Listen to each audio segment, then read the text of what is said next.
আনোয়ারে এই জায়গায় থাকে, আনোয়ারে কিন্তু বাসা চিনে না।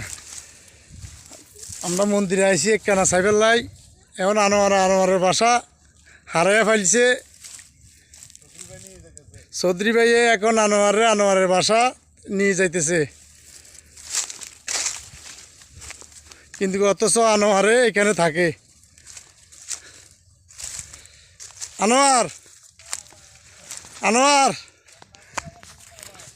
তুমি কান্নাকাটি করিও না, আমরা আছি তো।